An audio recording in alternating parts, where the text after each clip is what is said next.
Hey guys, for this week's healing thought, I'm thinking mostly about cord cutting, and I thought I'd make a video to just discuss an idea that I think gets a little bit overlooked in terms of cord cutting.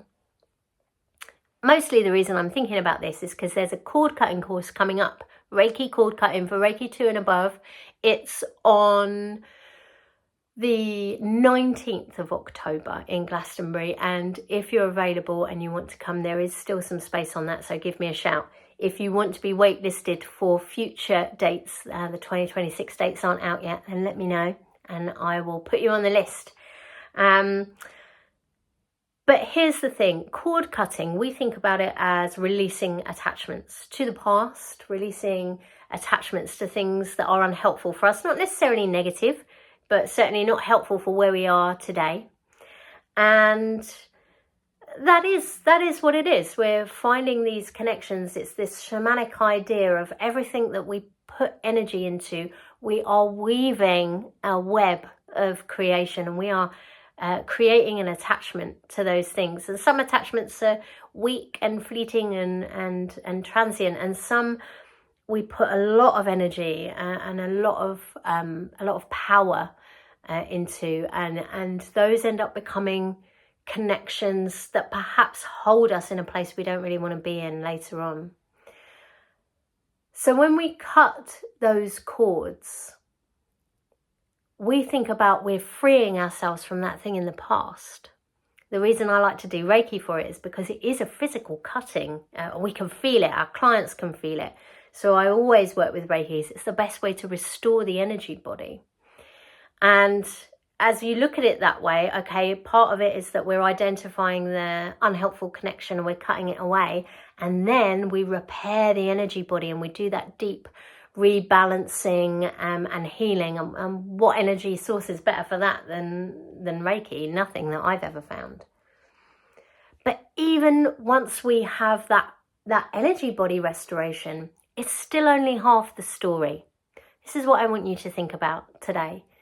When you are releasing something that had a hold of you before, maybe it's an old relationship, maybe it's an old idea of yourself or an old belief system, an old identity. Maybe it's an old job or something like that. When we move away from that, we spend a lot of our attention looking back. We spend a lot of our words and our energy describing the thing that we're leaving behind. We focus a lot of our healing work on this, guys, and it's natural to do so. I'm not criticizing it. Let's bring it into awareness. We put a lot of focus on the thing that needs to be healed, but that's half of it. My question for you today is, when you release your attachment to something, either through shamanic cord cutting or through, there are a million methods to let go of something from the past. What you're really doing is not just freeing yourself, but reclaiming the energy that you were using to perpetuate that hold that it had on you, that you had on it. That hold that you were energizing to create an identity, a belief that a passion even. Once we release that energy is yours again. What are you going to do with it? Cord cutting or any kind of release is half of the story. The other half is the reweaving. So to continue this idea, this analogy, or as a shamanic practitioner, as I would call it, reality, that everything we do is weaving the web. It's weaving the tapestry of our existence.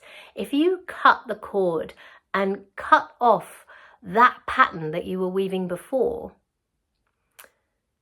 focusing on what that was is not going to help you. How are you going to move forward differently? What are you reweaving? What are you using that energy to create instead? Because this isn't just about freedom from the past. It's about our freedom to co-create with that energy, with spirit, and move forward in a completely different way. Letting go of the past is effectively pointless if we don't use it to, from here, from this present moment, remember that Reiki, just for today, we're working from right now, mindfulness. If we're not actively creating something new that creates a different future, why bother to cut the cord at all? That's my healing musings for today. When you let go of the past, what future are you going to create? Give me a shout if you'd like to come along and join me for the 19th of October course in Glastonbury, or if you want to be notified when we start offering these, and I'll be offering them in a slightly different way next year. So give me a shout, even if you're not sure if you can get to Glastonbury, give me a shout. Or if this is something that's resonated for you, remember that I do offer healing for healers and people on this spiritual path. So if you would like to work with me to release your attachment to something in your past and to reweave a new and more powerful pattern going forward, give me a shout. Let's get weaving together. I'll see you soon, guys.